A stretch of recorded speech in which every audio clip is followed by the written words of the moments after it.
29 ডিচেম্বৰত পালন কৰা হয় কবিতাৰ দিৱস। এই কবিতা দিৱসনো কি, কাৰ জন্মদিনত পালন কৰা হয় আৰু কিয় পালন কৰা হয় আদি সকলোখিনি জানিব পাৰিব আজি মোৰ এই ভিডিঅ'টোৰ জৰিয়তে। তেন্তে আহকচোন কবিতাৰ দিৱসৰ বিষয়ে কিছু কথা জানো।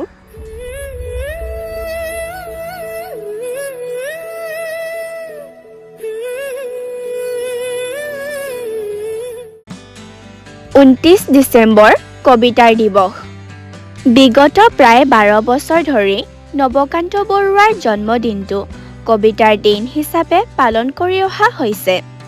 কবিতাৰ দিন উদযাপন কৰি যশস্বী কবিগৰাকীক উপজা দিনৰ ওলগ জনোৱা হৈছিল। অৱশ্যে কবিৰ দেহাৱসানৰ পাছতো তেওঁৰ জন্মদিনটোত কবিতাৰ দিনৰ আয়োজন কৰি তেওঁক স্মৰণ কৰি অহা হৈছে।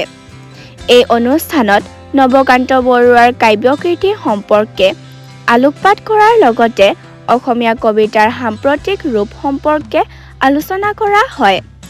উল্লেখযোগ্য যে 1926 চনৰ 29 ডিচেম্বৰত জন্মগ্ৰহণ কৰা নৱকান্ত বৰুৱা আছিল আধুনিক অসমীয়া কবিতাৰ বাটকটীয়া স্বৰূপ কবি। কবিতাৰ উপৰি অসমীয়া উপন্যাস আৰু শিশু সাহিত্যৰ ভঁৰাল লৈও বিশিষ্ট বৰঙণি আগবঢ়োৱা বৰুৱাই 2002 চনৰ 13 জুলাইত মৃত্যুবৰণ কৰে। আজিৰ ভিডিঅ'টো ইমানেই। ধন্যবাদ।